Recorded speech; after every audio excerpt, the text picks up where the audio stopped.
दोस्तों नमस्कार। आप देख रहे हैं द पब्लिक न्यूज़ और मैं हूं अखिलेश उपाध्याय। आज की हमारी खास रिपोर्ट में हम बात कर रहे हैं रीठी अस्पताल में कुपोषण से जूझते मासूम बच्चों की, जिन्हें राष्ट्रीय पोषण पुनर्वास योजना के तहत ना तो समय पर दूध मिल रहा है, ना ही पोषण युक्त आहार। सरकारी दस्तावेजों में भले ही योजना सफल बताई जा रही हो, लेकिन जमीनी हकीकत कुछ और ही बयां कर रही है। रीठी स्थित एनआरसी यानी न्यूट्रिशन रिहैबिलिटेशन सेंटर में बच्चों को विशेष देखरेख, नियमित दवाएं और खास पोषक आहार की जरूरत होती है, लेकिन यहाँ के हालात देखकर लगता है कि यह योजना अब कागजों तक ही सिमट गई है। पीड़ित माता पिता का कहना है, डॉक्टर कहते हैं दूध मिलेगा, लेकिन सुबह का दूध दोपहर तक नहीं मिलता। कई बार रात में बच्चा भूखा रोता है, कोई नहीं सुनता। योजना आखिर क्या कहती है? राष्ट्रीय पोषण पुनर्वास योजना के तहत एनआरसी में भर्ती हर बच्चे को मिलना चाहिए F75 और F100 फार्मूला दूध हर 2 से 3 घंटे पर।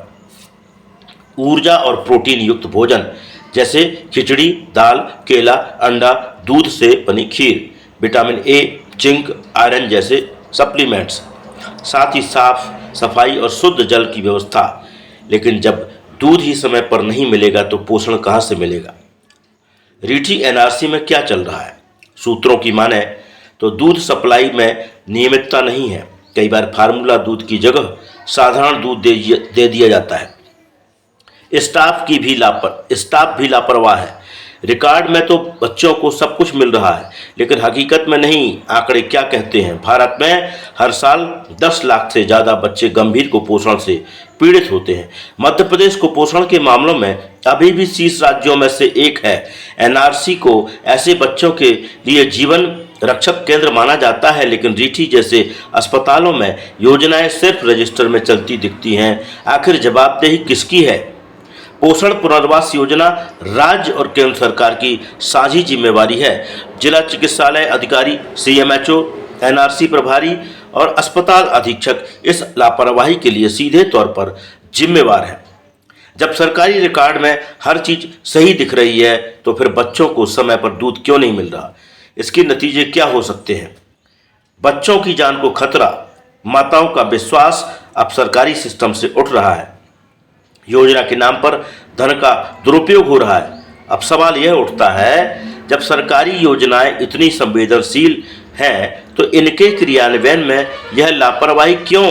क्या कोई अधिकारी इन हालात की निगरानी कर रहा है? क्या बच्चों की जान बचाने के लिए किसी को जवाबदेह ठहराया जाएगा? अब क्षेत्रीय जनता की प्रशासन से मांग है कि रीठी एनआरसी की तत्काल जांच कराई जाए, दोषी अधिकारियों पर कार्रवाई हो, बच्चों के लिए पोषण और दूध की उपलब्धता सुनिश्चित की जाए। एनआरसी में समय समय पर जनप्रतिनिधियों और सामाजिक संस्थाओं की निगरानी होना चाहिए। यह सिर्फ एक अस्पताल की कहानी नहीं है, यह उस सिस्टम की असलियत है जो कागजों में तो बच्चों को दूध पिलाता है, लेकिन हकीकत में उन्हें भूखा सुलाता है। क्या अब भी कोई जागेगा, या फिर से मासूम यूं ही कुपोषण की भेंट चढ़ते रहेंगे? आप देख रहे थे द पब्लिक न्यूज़। मैं हूं अखिलेश उपाध्याय। हमें दीजिए इजाज़त। नमस्कार। क्या होगा भैया यहाँ पे? दूध लेने आए तो पता नहीं मिल रहा दूध? नहीं मिल रहा है। बच्चा रो रहा है? हैं? कब से नहीं मिला?